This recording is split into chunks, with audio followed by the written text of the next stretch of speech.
اما بعد فاعوذ باللہ من الشیطان الرجیم بسم اللہ الرحمن الرحیم ما اصاب من مصیبت الا باذن اللہ ومن یؤمن باللہ یہد قلبہ واللہ بکل شیء علیم واطیعوا اللہ واطیعوا الرسول فَإِن تَوَلَّيْتُمْ فَإِنَّمَا عَلَى رَسُولِنَا الْبَلَاغُ الْمُبِينُ اللَّهُ لَا إِلَهَ إِلَّا هُوَ وَعَلَى اللَّهِ فَلْيَتَوَكَّلِ الْمُؤْمِنُونَ يَا أَيُّهَا الَّذِينَ آمَنُوا إِنَّ مِنْ أَزْوَاجِكُمْ وَأَوْلَادِكُمْ عَدُوًّا لَكُمْ فَاحْذَرُوهُمْ وَإِن تَعْفُوا وَتَصْفَحُوا وَتَغْفِرُوا فَإِنَّ اللَّهَ غَفُورٌ رَحِيمٌ إِنَّمَا أَمْوَالُكُمْ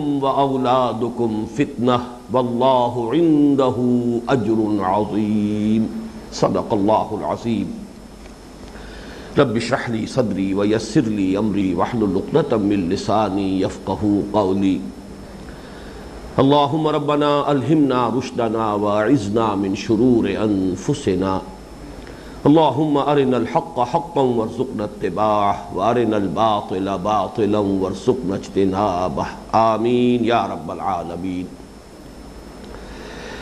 گزشتہ نشست میں تقدیر پر ایمان یا ایمان بالقدر پر خاصی تفصیلی گفتگو ہو چکی ہے، اور میں یہ محسوس کر رہا تھا کہ جو اندیشہ میں نے ظاہر کیا تھا اس سلسلہ درس کے آغاز کے وقت کہ ہو سکتا ہے کہ اس بار کے اس درس میں تفصیلی مباحث کچھ زیادہ آ جائیں، کچھ علمی گہرائی کا رنگ زیادہ پیدا ہو جائے۔ وعدہ تو میں نے یہ کیا تھا، کوشش کروں گا کہ ایسا نہ ہو، لیکن یہ کہ اب صورتحال وہی ہے کہ جو عربی کی ایک کہاوت میں ہے کہ ظرف میں جو ہوتا ہے وہ ٹپکتا ہے، برتن میں جو چیز ہوگی وہی اس میں سے ٹپکے گی۔ اب اس عرصے کے دوران میری سوچ، میرا فکر، اس میں جس پہلوؤں سے اضافہ ہوا ہے، ظاہر ہے کہ وہ اس درس میں لا محالہ اس کا ظہور ہوگا۔ ویسے بھی یہ جیسا کہ میں کل عرض کر چکا ہوں، ایمان بالقدر کا معاملہ اس اعتبار سے بہت اہم ہے کہ ہمارے بنیادی ایمانیات میں شامل ہے۔ ان تؤمن بالقدر خیرہ و شرہ، یہ گویا کہ ایمانیات کا جزو لازم ہے۔ مشکل مسئلہ ہے، کچھ سمجھ میں تو آ جاتا ہے لیکن بحث و نظام میں آئے تو الجھ جاتا ہے، اسی لیے اس پر بحث و گفتگو سے سختی سے منع کیا گیا۔ لیکن ظاہر بات ہے جب ہم اس کو ماننے پر، اس پر ایمان رکھنے پر مکلف کیے گئے ہیں تو یقیناً وہ ہمارے فہم کے اور ادراک کے حدود سے باہر نہیں۔ آج میں چاہتا ہوں کہ کل جو بحث ہو چکی ہے اسے پھر ذرا ایک اور انداز میں آپ کے سامنے واضح کر دوں۔ یہ لفظ قدر جو ہے اسی سے اللہ تعالیٰ کی صفت ہے قدیر، قادر، ہوا علی کل شیء قدیر۔ یہ مادہ تو ایک ہی ہے، اس قدر کا ایک مفہوم ہے اندازہ مقرر کرنا، قدرہ تقدیرا۔ تقدیر کے معنی کیا ہے؟ اندازہ مقرر کر دینا۔ سبح اسم ربک الاعلی الذی خلق فسوی والذی قدر فہدی۔ تو اس اعتبار سے اس لفظ کو اچھی طرح پہچانیے، جیسا کہ میں کل عرض کر چکا ہوں، قدر پر ایمان یا تقدیر پر ایمان اصلاً اللہ تعالیٰ کی صفت قدرت پر ایمان ہے۔ یہ توحید ہی کی ایک فرع ہے، لیکن اس کو میں چاہتا ہوں کہ جیسے ہم نے شکر کی بحث میں بڑی تفصیل سے بات سمجھی تھی کہ اس دنیا میں ایک انسان کو جو کچھ حاصل ہو رہا ہے، جو فوائد حاصل ہو رہے ہیں، ضرورتیں پوری ہو رہی ہیں، جس اعتبار سے فیض حاصل ہو رہا ہے، ظاہر بات ہے سلسلہ اسباب سے ہو کر آتا ہے۔ سورج کی حرارت ہے، ہواؤں کا چلنا ہے، بارش کا برسنا ہے، پانی ہے، آگ ہے، ان تمام چیزوں سے ہمیں فیض حاصل ہوتا ہے، ہماری ضرورتیں پوری ہو رہی ہیں۔ لیکن توحید کا تقاضا کیا ہے کہ ہم یہ پہچان لیں کہ کسی شے میں کوئی وصف ذاتی نہیں ہے، اللہ کا عطا کردہ ہے۔ اللہ ہی نے ہر شے کو وجود بھی عطا کیا، اسے صفت بھی عطا کی، اس میں اگر کوئی تاثیر ہے اسی کی رکھی ہوئی ہے۔ لہذا جہاں سے بھی کوئی خیر تمہیں مل رہا ہو، چاہے پانی پی کر پیاس بجھی ہو، شکر اللہ کا کرو۔ کھانا کھا کر بھوک مٹی ہے، جسم میں توانائی محسوس ہوئی ہے، شکر اللہ کا کرو۔ لیکن اس کا بھی مطلب یہ نہیں ہے کہ اگر بندوں میں سے، انسانوں میں سے کسی نے تمہارے ساتھ کوئی بھلائی کی ہے تو اس کا شکر ادا نہ کیا جائے۔ اگرچہ یہ بات کہی جا سکتی ہے کہ والدین کا مجھ پر کیا احسان ہے، یہ تو ان کی جبلی جو ایک ان کے اندر ایک تقاضا رکھا ہوا تھا اللہ نے، اس کی وجہ سے انہوں نے سختیاں جھیلی ہیں، اپنا پیٹ کاٹا ہے، مجھے کھلایا ہے، یہ تو ایک جبر مجبوری کے تحت کیا ہے، ان کی اپنی غرض و غایت تھی۔ لیکن حقیقت یہ ہے کہ ہمیں تعلیم یہ دی گئی ہے کہ اللہ کے شکر کے ساتھ بریکٹ کر دیا گیا والدین کا شکر، انشکر لی ولوالدیک، اور یہ بھی فرما دیا گیا من لم یشکر الناس لا یشکر اللہ، اسے اور وسیع کر دیجئے، جس انسان سے بھی کوئی خیر آپ کو ملے، جس سے بھی کوئی بھلائی پہنچے، جس سے بھی کوئی آپ کی ضرورت پوری ہو گئی ہو، جس سے بھی کسی درجے میں آپ کو مدد مل گئی ہو، اس کا شکر لازم ہے، حالانکہ شکر کل کا کل اللہ کے لیے۔ تو در حقیقت انہی چیزوں کو بیک وقت مستحضر رکھنا یہی ہے کہ جس میں انسان کی ذہن اور اس کے فکر کے متوازی ہونے اور متوازن رہنے کا سارا دار و مدار ہے۔ اسی طریقے سے جیسا کہ میں نے عرض کیا، ہر حرکت، ہر فعل جو اس دنیا میں ہو رہا ہے، چاہے وہ ہم سے صادر ہو، چاہے وہ ہم پر وارد ہو، ظاہر بات ہے کسی نے پتھر مارا وہ ہمیں آ کر لگ گیا، کسی نے ہمارے لیے کوئی برا سوچا، بری تدبیر کی، اس کا ہمیں کوئی نقصان پہنچ گیا، کچھ نہ کچھ تو ہو رہا، کوئی نہ کوئی تو اسباب درمیان میں ہے۔ ہم جو کچھ کر رہے ہیں اس میں بھی ظاہر بات ہے کہ ہمارا ایک ارادہ بھی ہے، لیکن یہ بات انسان کے سامنے رہے کہ ہر شے میں جو وصف، جو صلاحیت یا جو اختیار اور ارادہ ہے وہ اللہ کا عطا کردہ ہے، اور اللہ ان تمام چیزوں کو پیدا کر کے معاذ اللہ ثم معاذ اللہ خود معطل ہو کر نہیں بیٹھ گیا ہے کہ میں نے پانی میں وصف رکھ دیا ہے کہ یہ اپنی سطح برقرار رکھتا ہے، اب میں کیا کروں، اب میرے تو ہاتھ بند گئے، میں نے یہ وصف اس کے اندر ودیت کر دیا۔ آگ میں تو میں نے جلانے کی صلاحیت اور جلانے کی صفت جو ہے ودیت کر دی ہے، میں کیا کروں، اب ابراہیم کو آگ میں ڈالا جائے گا تو جلائے گی، میرے تو ہاتھ بندھے ہوئے، قانون میں بنا چکا۔ معاذ اللہ، اللہ معطل نہیں، جب چاہے کسی بھی شے کی صفت اور تاثیر کو سلب کر لے، گویا کہ وہ جیسے کہ بار بار آتا ہے خلق السماوات والارض فی ستۃ ایام ثم استوى علی العرش، وہ صرف خالق نہیں ہے، تخت حکومت پر متمکن ہے، حاکم ہے، ہر آن اس کا حکم جو ہے رواں دواں ہے۔ یدبر الامر من السماء الى الارض، آسمان اور زمین پیدا بھی کیے، تدبیر امر بھی کر رہا ہے۔ تو اب یہ چیز سامنے رہے، ہر ایکشن میں، ہر عمل میں دو کمپوننٹس ہیں، ایک کوئی بھی جس نے اس کا ارادہ کیا، اس کو ہمارے متکلمین نے قرار دیا کاسب، وہ کسب کرنے والا ہے، لیکن خالق عمل وہ نہیں ہو سکتا، کوئی عمل واقعتاً ظہور میں نہیں آ سکتا جب تک کہ اذن رب نہ ہو، چاہے مجھ پر کوئی شے وارد ہوئی، کسی کے واسطے سے آئی، کسی کے ذریعے سے آئی، کسی کے کرنے سے آئی، لیکن اذن رب کے بغیر نہیں آ سکتی تھی۔ لہٰذا اب دونوں باتیں ممکن ہیں، میں یہ بھی کہہ سکتا ہوں اس نے میرے ساتھ یہ کیا، اور یہ بھی کہہ سکتا ہوں اللہ نے میرے ساتھ یہ کیا، دونوں چیزیں بیک وقت صحیح ہیں، اور سارا معاملہ جو ہے وہ اسی وجہ سے الجھ جاتا ہے۔ خود قرآن مجید میں کبھی ایک نسبت کو نمایاں کیا جاتا، کبھی دوسری نسبت کو نمایاں کیا جاتا۔ مثال کے طور پر آج ہی چونکہ یہ لفظ درس میں آئے گا فتنہ، اب فتنے کی نسبت جو ہے اللہ کبھی اپنی طرف کرتا ہے، کبھی جن لوگوں کے ذریعے سے اہل ایمان کو آزمایا جا رہا تھا ان کی طرف کرتا ہے۔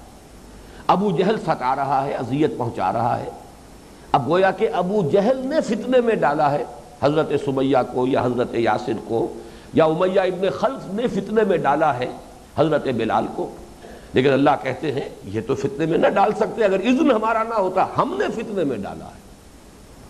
جیسا کہ سورہ عنکبوت کے پہلے رکوع میں آئے گا، یہ ہمارے اس منتخب نصاب کے 5ویں حصے کا پہلا درس، اہم ترین درس وہی ہوگا۔ فتنے کی نسبتیں دو ہو جائیں گی، ایک تو یہ کہ ہم نے فتنے میں ڈالا، وَلَقَدْ فَتَنَّ الَّذِينَ مِن قَبْلِهِمْ فَلَيَعْلَمَنَّ اللَّهُ الَّذِينَ صَدَقُوا وَلَيَعْلَمَنَّ الْكَاذِبِينَ، ہم تو ہمیشہ آزماتے رہے۔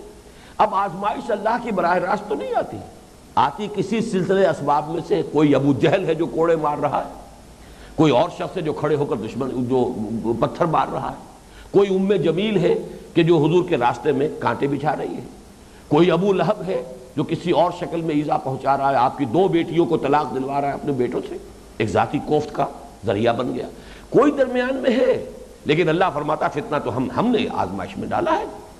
اسی طریقے سے اسی رکوع میں آگے چل کر آیا کہ وَمِنَ النَّاسِ مَن يَقُولُ آمَنَّا بِاللَّهِ فَإِذَا أُوذِيَ فِي اللَّهِ جَعَلَ فِتْنَةَ النَّاسِ كَعَذَابِ اللَّهِ۔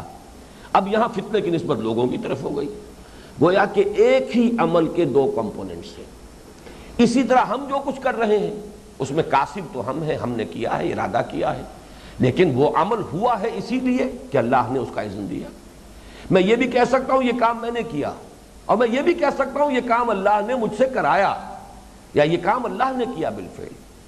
ان دونوں چیزوں کو سامنے رکھ لیجئے تو در حقیقت ایمان بالقدر، اور جیسا کہ میں نے عرض کیا تھا اس میں دوسری صفت علم ہے۔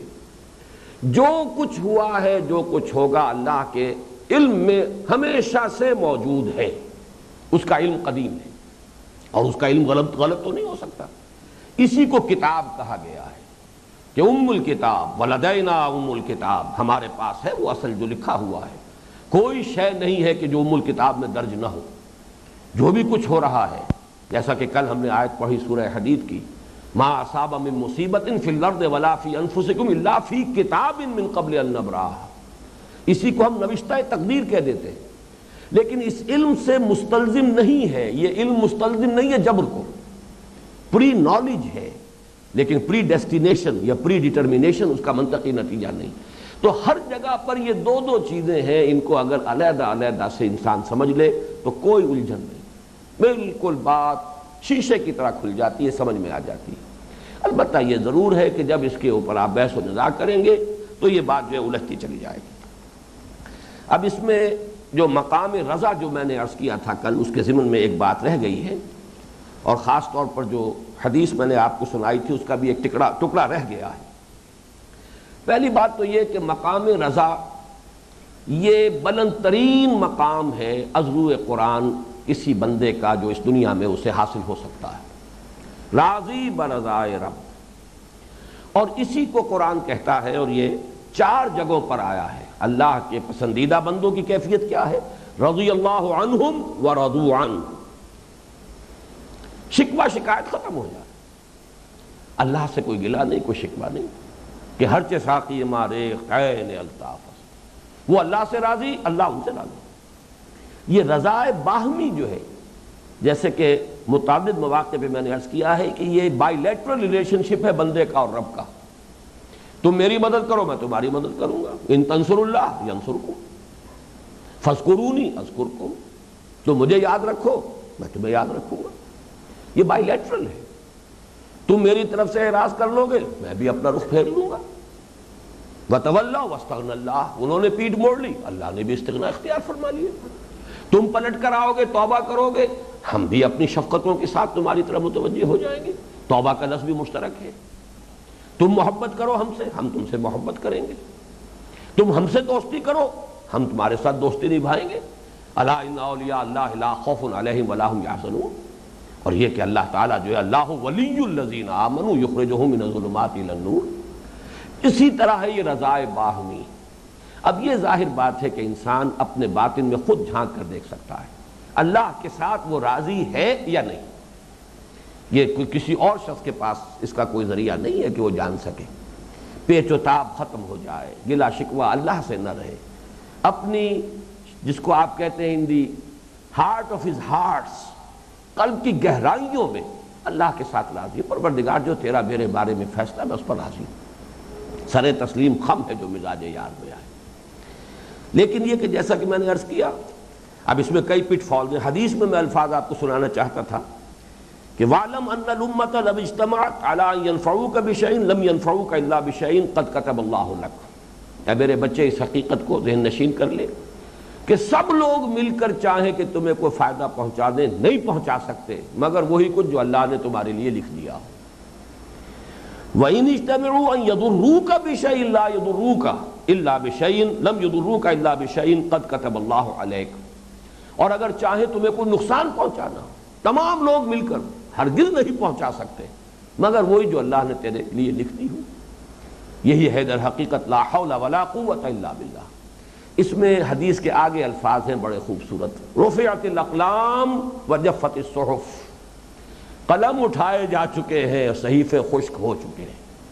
جو ہونا ہے علم خدا بندی میں تو طے شدہ ہے، وہ بات تو ہوگی۔ اس اعتبار سے ان کلمۃ لو تفتح عمل الشیطان، یہ لو سے کاش کہ ایسا ہو جاتا، ایسا نہ ہوتا، یوں میں کر لیتا، یوں نہ ہوتا، یہ در حقیقت ساری ایمان کے منافی ہے یہ سوچ، عمل الشیطان شروع ہو گیا۔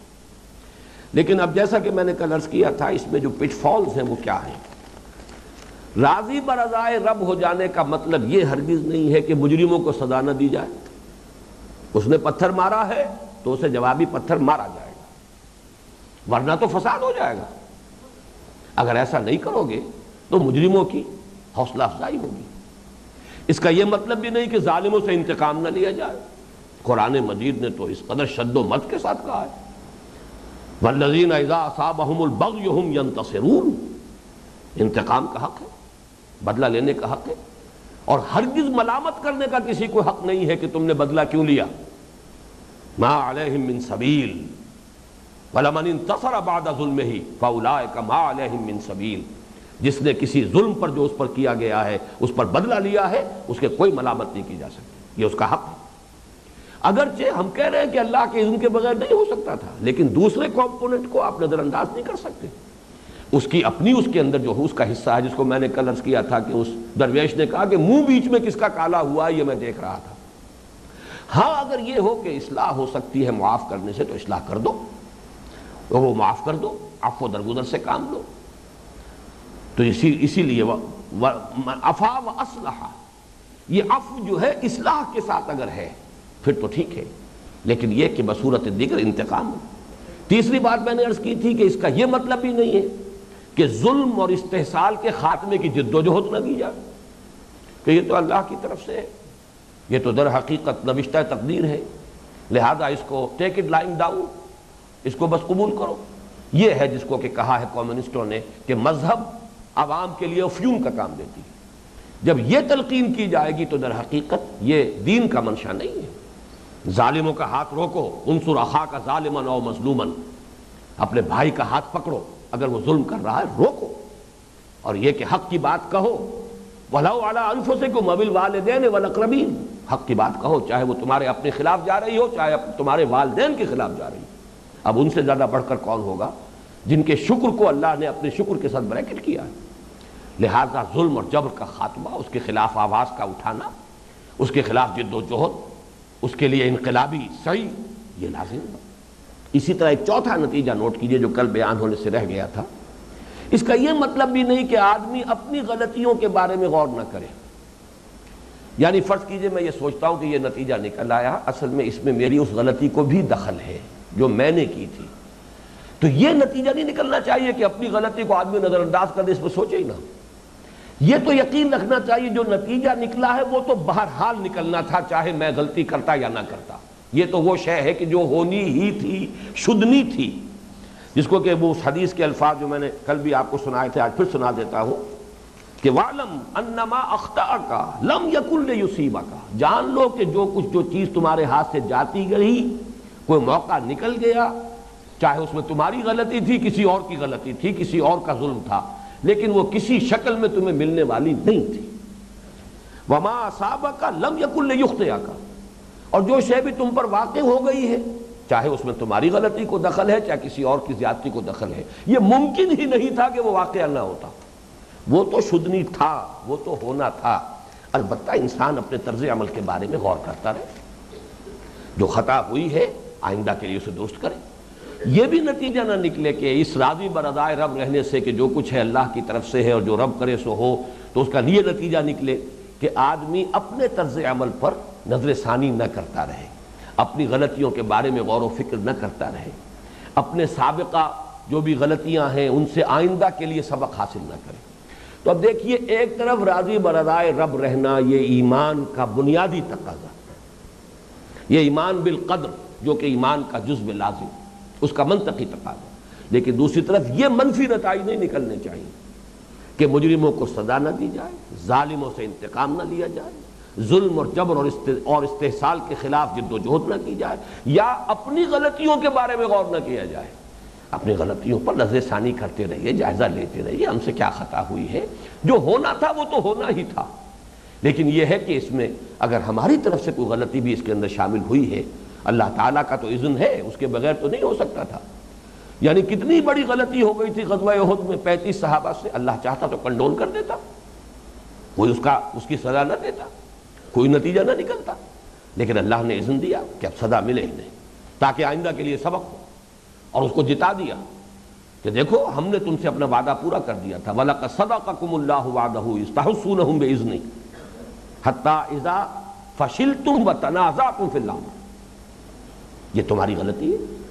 اس اعتبار سے اس چوتھی بات کو بھی نوٹ کیجیے۔ اسی طرح توکل، اللہ لا الہ الا ھو علی اللہ فلیتوکل المؤمنون، اس کا بھی میں نے عرض کیا تھا، یہ تو یقین ہو کہ میرے کیے کچھ نہیں ہوگا جب تک کہ اللہ نہ چاہے، یہ یقین ہونا چاہیے۔ کتنے ہی اسباب ہو، کتنے ہی وسائل ہو، کتنی ہی محنت ہو، کتنی ہی جد و جہد ہو، کتنی ہی قوت فراہم ہو جائے، کتنی ہی جمعیت فراہم ہو جائے، سب کچھ ہو جائے، جب تک اللہ نہیں چاہے گا کچھ نہیں ہوگا، یہ یقین ہے۔ اگر یہ نہیں ہے تو آپ کا اللہ کی قدرت پر آپ کا ایمان ہی نہیں، گویا کہ یہ تو اسباب و وسائل ہی کے اوپر پھر گویا کہ اللہ نے گاڑی چھوڑی ہوئی ہے ساری، گویا کہ اللہ تو معطل ہو گیا پھر، کچھ نہیں ہو سکتا جب تک اللہ نہ چاہے۔ اللہ تتخذوا من دونی وکیلا، یہ گویا کہ لب لباب تورات کی پوری تعلیم کا سورہ بنی اسرائیل کے دوسرے رکوع میں جو لب لباب بیان کیا گیا وہ کیا ہے؟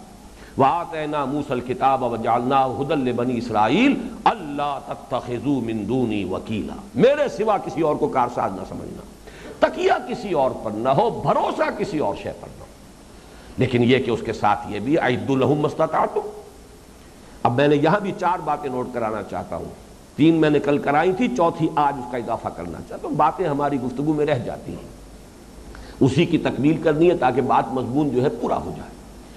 توکل کے یہ معنی نہیں کہ سعی و جہد چھوڑ کر آدمی ہاتھ پاؤں باندھ کر بیٹھ جائے، یہ توکل کا اسلامی جو تصور ہے وہ نہیں ہے، بلکہ اونٹ کا گھٹنا باندھو پھر توکل کرو، ذرائع و وسائل پورے بھرپور استعمال کرو، اسباب سے مستغنی ہو جانے کی اجازت نہیں ہے۔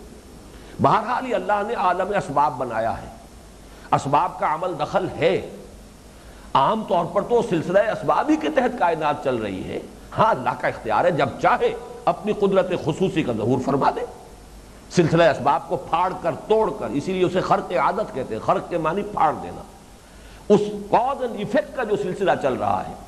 بس یہاں پر بھی میں ایک لفظ کا اضافہ کر دوں، ہمارا جو اس وقت کا ذہن ہے، جو سائنٹیفک مائنڈ ہمارا بن گیا ہے، وہ کاز اینڈ ایفیکٹ کا ہے، یہ کاز ہے، یہ ایفیکٹ ہے، لازم ہے، یہ جب یہ سبب ہوگا یہ لازمی نتیجہ نکل آئے گا۔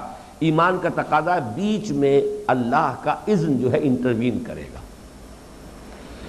کاز کا ایفیکٹ اللہ کے اذن سے ہوگا، بس یہ ہے در حقیقت۔ اگر ہم اس کو نوٹ کر لیں تو یہی ایمان بالقدر ہے، اسی سے پھر ایمان جو ہے وہ تسلیم و رضا کا اس کا ثمرہ ہمیں حاصل ہوگا، اسی سے توکل حاصل ہوگا۔ اسباب کتنے بھی فراہم ہو جائیں، اللہ کے اذن کے بغیر کوئی نتیجہ برآمد نہیں ہوگا، لیکن بہرحال عام طور پر معاملہ اسباب ہی کے تحت چل رہا ہے، لہذا اسباب سے مستغنی ہونے کی اجازت نہیں۔ اور تیسری بات جو کل میں نے بہت ہی خوبصورت بات ہے جو حضرت مسیح کے حوالے سے بتائی تھی کہ اللہ کو آزمانے کی کوشش نہ کرو کہ اللہ میری مدد کر سکتا ہے کہ نہیں، اللہ چاہے تو بغیر کسی سبب کے جو چیز چاہے وہ اس کی قدرت خصوصی سے ظاہر ہو جائے، لیکن یہ کہ آپ اس کے اوپر بھروسہ نہیں کر سکتے۔ آخری چیز جو آج میں ایڈ کر رہا ہوں یہ بہت اہم ہے، وہ ہماری تحریک کے اعتبار سے، اس لیے کہ یہ سارا کا سارا ہمارا قرآن کا پڑھنا پڑھانا تو اصل میں اس لیے ہے کہ اس دین کے غلبے کی اور نظام عدل و قسط کو قائم کرنے کی جد و جہد کی جائے۔ اس میں پلاننگ ہوگی اسباب کے حساب سے، یہ کہ ہمیں کیا کرنا ہے، اگلا قدم کب اٹھانا ہے، اس کے لیے کیا وسائل و ذرائع، پلاننگ جو ہے وہ آپ اللہ تعالیٰ کی قدرت خصوصی کے حوالے سے نہیں کر سکتے، یہ بہت کلیئر ٹرمز میں کہہ رہا ہوں۔ ہاں اگر کوئی صورتحال ایسی پیش آ گئی ہے آپ کی پلاننگ کے بغیر تو نصرت خداوندی پر یقین رکھیے کہ اللہ تعالیٰ نے اگر ہمیں اس امتحان سے دوچار کیا ہے تو اللہ تعالیٰ مدد فرمائے گا، لیکن آپ کی پلاننگ ہوگی اسباب و وسائل کے حوالے سے۔ اسباب و وسائل سے نہ استغنا ہے، نہ یہ ہے کہ اس سے بالا تر ہو کر آپ کوئی منصوبہ بندی کریں گے، اس لیے کہ یہ عالم اسباب ہے، اس میں آپ کو ان اسباب کے اندر باندھ جوڑ کر ہی، وہ شعر مجھے یاد آ رہا ہے کہ درمیان قارے دریا تختہ بندم کر دئی، بازمی گوئی کے دامن تر مکن ہوشیار باش۔ تو واقعہ یہ ہے کہ ہمیں یہاں اللہ تعالیٰ نے اسباب و وسائل کے سلسلے میں جکڑ کر اس دنیا میں ہمیں بھیجا ہے، لہذا ہماری پلاننگ، ہماری سوچ، ہماری منصوبہ بندی، ہمارے فیصلے یہ ہوں گے اسباب و وسائل کے حوالے سے۔ حضور نے کیوں نہیں قتال کا سلسلہ شروع کر دیا مکے کے اندر؟ آخر کتنا فرق پیدا ہو گیا، لیکن یہ کہ آپ نے وہ ساری جو ترتیب رکھی ہے اس کو ذہن میں رکھیے۔ اللہ نے ایک بیس دے دیا، مدینہ منورہ میں دارالہجرت جو ہے قائم ہو گیا۔ پھر فرض کیجئے کوئی ایسی شکل ہو جاتی کہ ابھی یہودیوں کے ساتھ ٹریٹیز جو ہے وہ کنکلوڈ نہ ہو پاتی، اور گھر کے اندر سے مدینے کے بارے میں آپ کو اطمینان نہ رہتا، تو شاید ابھی آپ اقدام نہ کرتے۔ وہاں سے بھی اللہ نے مستغنی کر دیا، جکڑے گئے وہ اور عہد کے اندر بند گئے۔ یہ سارے مواخات جس درجے کی ہو گئی، جس طریقے سے انٹیگریشن ہو گئی سوسائٹی کی مہاجرین و انصار کے مابین، جو محبت اور اخوت جو ہے تاریخی، جس کی یوں سمجھیے کہ جس کی تاریخ مثال پیش کرنے سے قاصر، یہ تمام حالات پیدا ہو گئے تو اقدام کیا۔ اس اعتبار سے ساری سوچ، ساری پلاننگ، ساری منصوبہ بندی ہوگی اسباب و وسائل کے حوالے سے، لیکن تکیہ اسباب و وسائل پر نہیں ہوگا۔ معلوم ہوا کہ چاہے یہ تسلیم و رضا کا معاملہ ہو، ایمان بالقدر کا معاملہ ہو، چاہے توکل کا معاملہ ہو، یہ در حقیقت دو پہلو جو میں نے ابھی بیان کیے ہیں، یہ اتنا مشکل ہے ان میں توازن جو ہے قائم کرنا۔ مقصود ہے توازن، توکل بھی ہو تو صرف اللہ پر، لیکن استعمال کرو بھرپور وسائل کو۔ یہ جان لو جو کچھ ہوا ہے اللہ کے کیے ہوا، لیکن مجرموں کو سزا بھی دینی ضروری ہے، ظالم سے انتقام بھی لینا ضروری ہے۔ یہ دو متضاد تقاضے ہیں، ان میں توازن پیدا کرنا جو ہے بہت مشکل ہے۔ اسی کی میں تعبیر کیا کرتا ہوں، آج پھر وہ الفاظ استعمال کر رہا ہوں۔ در حقیقت زندگی میں ہر لمحہ ہمارا پل صراط پر سے گزر رہا ہے، باریک راستہ ہے۔ ذرا ادھر ہٹیں گے توکل ختم ہو جائے گا، ذرا ادھر ہٹیں گے اسباب سے استغنا ہو جائے گا۔ دونوں چیزیں غلط۔ اسباب سے مستغنی بھی نہ ہو، اس پر بھروسہ بھی نہ کرو۔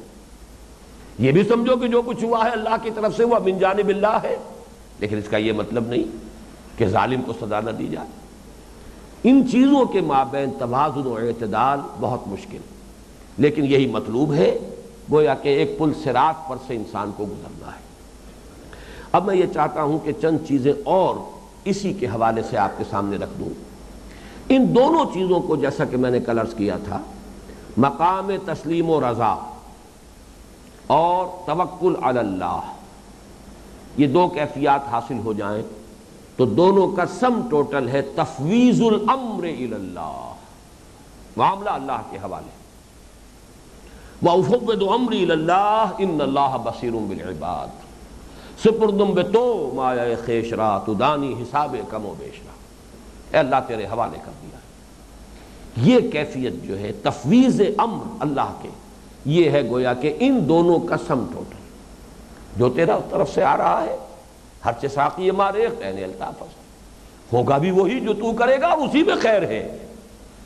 جب مجھے معلوم ہے وہ میرے حالات سے مجھ سے زیادہ واقف ہے، وہ میری ضروریات کو جانتا ہے، مستقبل بعید کی ضروریات بھی اس کے علم میں تو ہے، مجھے تو ہوش بھی نہیں ہے۔ ہمیں تو چند سال پہلے تک پتہ بھی نہیں تھا وائٹامنز کس بلا کا نام ہے، لیکن اللہ کو تو معلوم تھا۔ اس نے وٹامن سی جو ہے ہری مرچ میں رکھا ہوا ہے تاکہ غریب کو بھی پورا کا پورا اس سے جو ہے حصہ مل جائے۔ اس نے وٹامن اے جو ہے، جو بہت مہنگی چیزوں میں ہوتا ہے، وہ گاجر میں بھرپور طریقے پر رکھا ہوا ہے تاکہ غریب بھی خوب وٹامن سے استفادہ کر لے۔ ہمیں تو پتہ بھی نہیں تھا وٹامن اے کس بلا کا نام ہے، وٹامن سی کسے کہتے ہیں۔ یہ سب کچھ جو ہے ہماری ضروریات ان سین، وہ بھی اس کے علم میں۔ پھر یہ ہمیں معلوم بھی ہو تو ہمیں قدرت حاصل نہیں۔ There's many a step between the cup and the lip، ہم کوئی چیز حاصل کرنا چاہتے ہیں، حاصل نہیں کر سکتے، کیوں نہ اس کے حوالے کرو جو علی کل شیء قدیر ہے، بکل شیء علیم ہے۔ سپردم بے تو مایہ خیش را تو دانی حساب کم و بیش را، اے اللہ تیرے حوالے۔ اس کی میں ایک مثال دے رہا ہوں۔ کسی گاؤں میں اگر کوئی بڑا چودھری بھی ہے، کوئی بڑا زمیندار ہے، جاگیردار ہے، چلیے اسے رسا گیر بھی کہہ لیجئے، ہمارے ہاں کے حالات جو ہے اس کے اعتبار سے پتھارے دار کہہ لیجئے، جو آج کل اخبارات میں اصطلاح آ رہی ہے۔ اب اس گاؤں میں کوئی غریب کسان ہے، لیکن اگر لوگوں کو یہ معلوم ہو کہ یہ اس جاگیردار کی پناہ میں ہے، جاگیردار کی حفاظت اسے حاصل ہے، کوئی اس کی طرف میلی آنکھ سے دیکھ سکے گا؟ صرف اس لیے کہ پتہ ہے کہ یہ اس کا آدمی ہے۔ اب اگر اللہ کے آپ ہو جائیں، اس سے بڑا کوئی توانا، اس سے بڑا کوئی قوی، اس سے بڑا کوئی قادر اور قدیر ہے؟ ہو کے تو دیکھو اس کے، بن تو جاؤ اس کے. بس یہی مشکل ہے. سارا ہمارے ذہن کے اوپر تو اسباب و وسائل کا معاملہ ہے. ہم تو لوگوں سے توقع رکھتے ہیں، ہماری توقعات جو ہے وہ بھی لوگوں سے ہے، اسباب و وسائل سے. ہمارا تکیہ اور بھروسہ بھی اسباب و وسائل پر ہے، ذرائع پر ہے. یہ کمی ہے اصل میں کہ جس میں یوں سمجھیے کہ ساری کمی جو ہوتی ہے انسان کے عمل میں وہ در حقیقت نتیجہ اس کا اللہ کے حوالے کرنا. اور اس سے پھر جو اطمینان پیدا ہوتا ہے، میں اس کی حفاظت میں ہوں، اس کی حفاظت میں ہوں جس سے زیادہ قوی کوئی نہیں. دشمن اگر قوی است، محافظ قوی ترست. دشمن کتنا ہی طاقتور ہو، میرے حفاظت کرنے والا اس سے کہیں زیادہ قوی ہے. اور اگر وہ میرا محافظ ہے فی الواقع تو مجھے کوئی غضب نہیں پہنچ سکتا. اور اگر اسی کی مشیت یہ ہے کہ مجھے کوئی نقصان پہنچ جائے تو میں راضی و رضائے رب ہوں. یقیناً اس میں میری مصلحت ہوگی، یقیناً اس میں کوئی نہ کوئی خیر ہوگا جو مجھے آج نظر نہیں آ رہا. اس اعتبار سے میں اس حدیث کے اب شروع کے الفاظ آپ کو سنا رہا ہوں، دوبارہ سنیے. یہ حدیث تو ایسی ہے کہ ہمیں حفظ ہو جانی چاہیے. عن ابی العباس عبداللہ ابن عباس رضی اللہ عنہما کنت خلف النبی صلی اللہ علیہ وسلم یوما. فرماتے ہیں حضرت عبداللہ ابن عباس رضی اللہ تعالی عنہما کہ میں ایک دن حضور کی پیچھے تھا، سواری پر پیچھے سوار تھا. فقال لی، اب ذرا ان کی قسمت پر رشک کیجئے جن کے ساتھ حضور کا یہ معاملہ ہے اور جو اس طریقے سے حضور کی تربیت میں ہے اور حضور کی تلقین اور نصیحت سے مستفید ہو رہے ہیں. یا غلامو، اے لڑکے، اے جوان، انی اعلمک بکلمات، اعلمک کلمات، میں تمہیں چند باتیں سکھانا ہوں، تلقین کر رہا ہوں، ذرا غور سے سنو. اب یہ الفاظ جو پہلے میں نے ابھی آپ کو نہیں سنائے، اس لیے کہ اس حدیث کے مختلف ٹکڑے ہمارے اس درس کے جو موضوعات ہیں ان کے اس کے مختلف حصوں سے متعلق ہیں. احفظ اللہ یحفظ کا، ہمیشہ اللہ کو یاد رکھو وہ تمہیں یاد رکھے گا. اصل ترجمہ ہوگا اللہ کو محفوظ رکھو، اللہ تمہیں محفوظ رکھے گا. اسے مستحضر سمجھو، وہ مستحضر ہوگا. ابھی میں الفاظ استعمال کر رہا ہوں آگے جو آ رہے ہیں اس قدر، جس طرح وہ حدیث ہے کہ اللہ بندے کا ہاتھ بن جاتا ہے اور پاؤں بن جاتا ہے اور کان بن جاتا ہے اور آنکھ بن جاتا ہے. اللہ بندے کے ہاتھ بن جاتا ہے جن سے وہ پکڑتا ہے، اللہ بندے کے پاؤں بن جاتا ہے جن سے وہ چلتا ہے. آنکھ، کان، ہاتھ یہ تو پھر بھی جو ہے، لیکن اللہ بندے کے پاؤں بن جاتا ہے جن سے وہ چلتا ہے. بالکل اسی درس کی یہ حدیث ہے. احفظ اللہ تجدہ تجاہک، اور ایک روایت میں تجدہ امامک. تم اللہ کو یاد رکھو، اس کو مستحضر رکھو، ہمیشہ اپنے سامنے موجود پاؤ گے، حاضر موجود پاؤ گے. ہوا معکم اینما کنتم واللہ بما تعملون خبیر. وہ تو تمہارے ساتھ ہوتا ہے. تم غافل ہو جاؤ تو تمہارا کام ہے، تم جانو.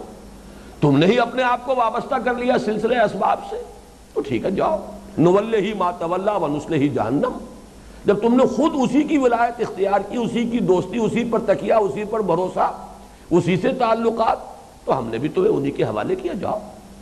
نولہ ما تولی، جو شے وہ خود اختیار کر لیتا ہے ہم بھی اسے اس کے حوالے کر دیتے ہیں. اب جاؤ، اسباب و وسائل ہی کے حوالے رہو گے. ہمارے ساتھ جڑ کر دیکھو، ہمارے حوالے کر کے دیکھو اپنے آپ کو، پھر دیکھو ہماری نصرت، ہماری تائید.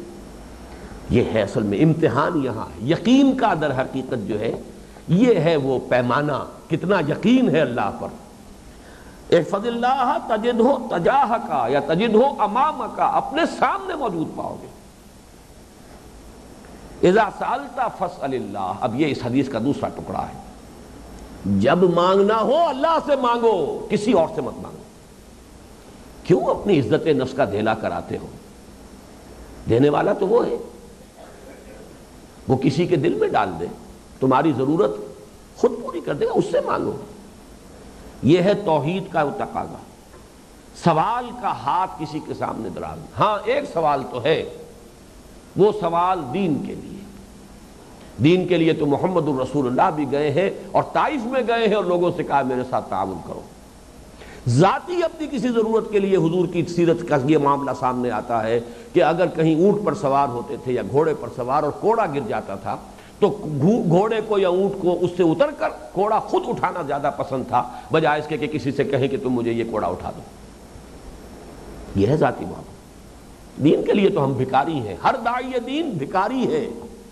اس سے تو آدمی چاہیے، وہ تو جھولی پسار پسار کر مانگتا ہے آؤ میرا ساتھ دو. من انصاری اللہ، کون ہے میرا مددگار. ایک ہے ذاتی بات، اذا سالت فصل اللہ واذا استعنت فاستعن باللہ. مدد ہی مانگنی ہے تو صرف اللہ سے مانگو. یہ ہے اس کا تفویض الامر کا ایک اور منطقی نتیجہ. یہ دعا کے بارے میں جتنا ایمان گہرا ہوتا چلا جائے گا، ایک تو یہ کہ استغنا عن الخلق، خلق سے مستغنی ہو جائے. یہ میرا کچھ کر ہی نہیں سکتے، نہ میرا بگاڑ سکے، نہ میرا کچھ بنا سکے، نہ مجھے فائدہ پہنچا سکے، نہ مجھے نقصان پہنچا سکے. استغنا عن الخلق، اللہ کے ہو جاؤ. یہ ایک سجدہ جسے تو گراں سمجھتا ہے 1000 سجدوں سے دیتا ہے آدمی کو نجات. 1000 سوالوں سے تمہیں نجات ملے گی اگر ایک در کے سوالی بن جاؤ حقیقی معنی میں. اذا سالت فصل اللہ واذا استعنت فاستعن باللہ. اور یہی تو ہم وعدہ کرتے ہیں، ایاک نعبد و ایاک نستعین، صرف تجھ سے مدد مانگتے ہیں. اس کا اگلا نتیجہ کیا نکلتا ہے؟ جیسے جیسے ایمان کی گہرائی اور گہرائی بڑھے گی، دعا کا دائرہ محدود ہوتا چلا جائے گا. کیا مانگوں اللہ سے؟ اے اللہ یوں ہو جائے. اللہ کو پڑھانا چاہتے ہو؟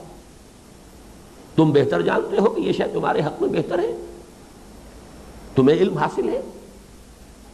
جیسے کہ سورہ بنی اسرائیل میں فرمایا وَيَدْعُ الْإِنسَانُ بِالشَّرِّ دُعَاهُ بِالْخَيْرِ إِنَّ الْإِنسَانَ كَانَ عَجُولًا.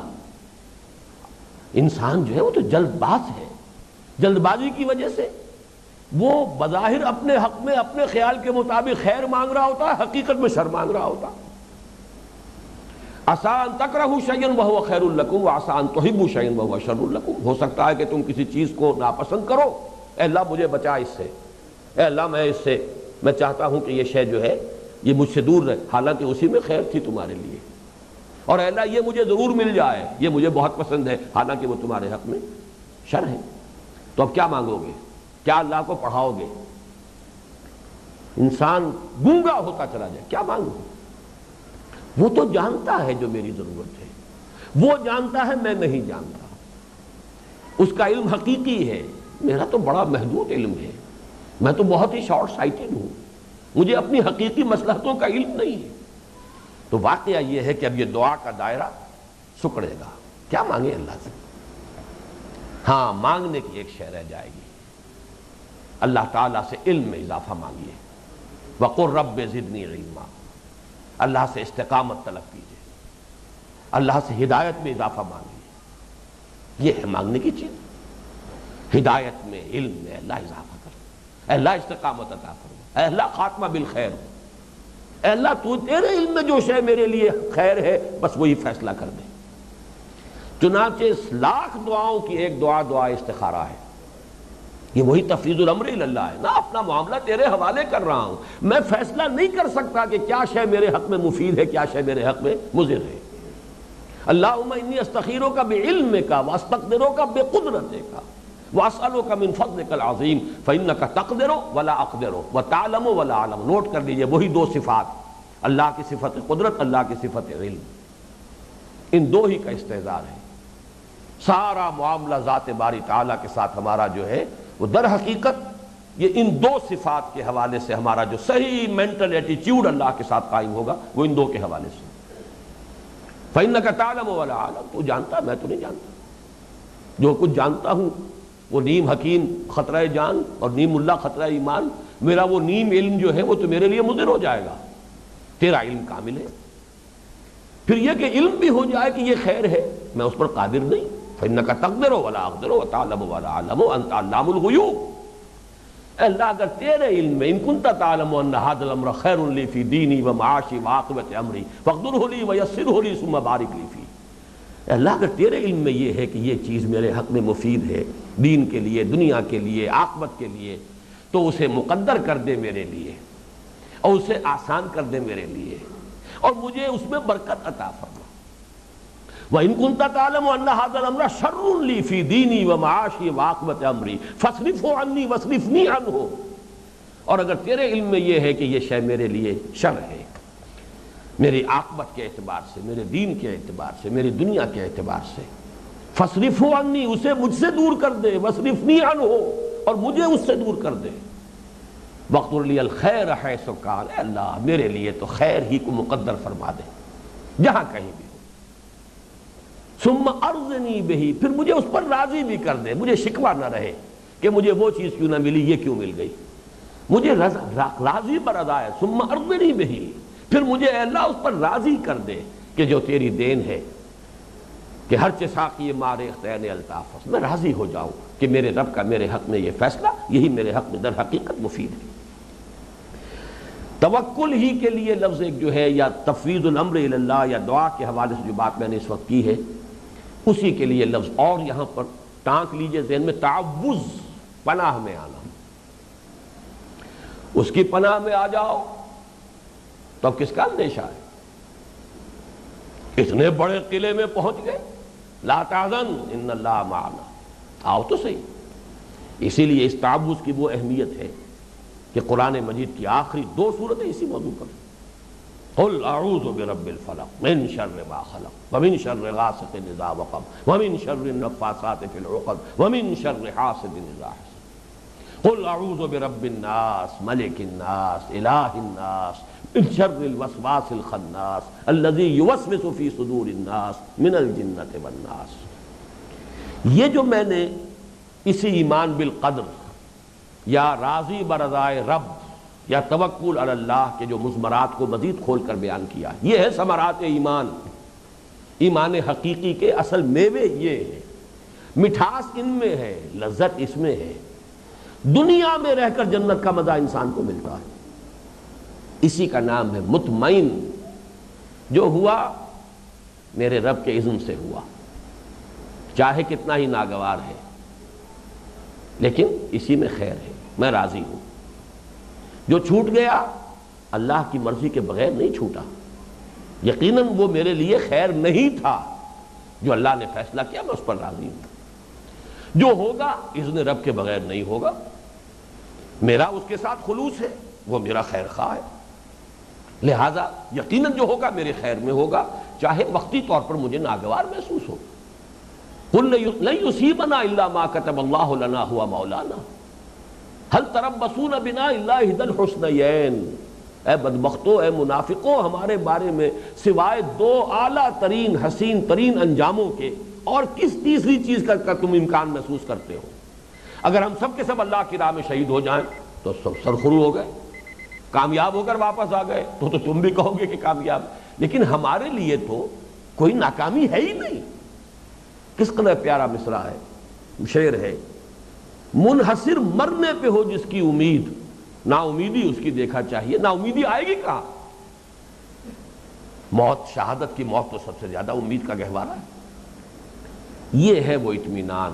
ایک ہے راضی برضائے رب، رضی اللہ عنہم ورضوا عنہ، اور ایک ہے یہ ہے اسی لیے وہ جو سورہ فجر جہاں ختم ہوتی ہے، یا ایتھا النفس المطمئنہ ارجعی الی ربک راضیۃ مرضیہ فادخلی فی عبادی وادخلی جنتی۔ یہ نفس مطمئنہ جو بلند ترین مقامات ہو سکتے ہیں دنیا میں، تعبیر کے لیے الفاظ مختلف ہوں گے، انداز مختلف ہوں گے، اسلوب مختلف ہوں گے، بات ایک ہی ہے۔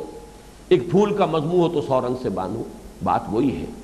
نفس مطمئنہ، راضی برضائے رب، یہ کیفیت توکل اللہ پر، یہ 2 جو ثمرات ہیں، ما اصاب من مصیبت الا باذن اللہ ومن یؤمن باللہ یہد قلبہ، نہیں پڑتی کوئی پڑھنے والی مگر اللہ کی اجازت سے، اور جو اللہ پر ایمان رکھتا ہو اللہ اس کے دل کو راہ سجھا دیتا ہے، ہدایت دے دیتا ہے، کس بات کی؟ تسلیم و رضا کی، راضی برضائے رب رہنے کی۔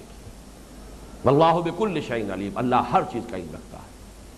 پھر ایک آیت درمیان میں جیسا کہ میں نے عرض کیا تھا، بیان میں اس کو چھوڑ کر تیسری آیت اللہ لا الہ الا ہو وعلی اللہ فلیتوکل المؤمنون، اللہ وہ ہے جس کے سوا کوئی معبود نہیں، کوئی مختار مطلق نہیں، اختیار اسی کا ہے، بس صرف اللہ ہی پر توکل ہونا چاہیے اہل ایمان کا۔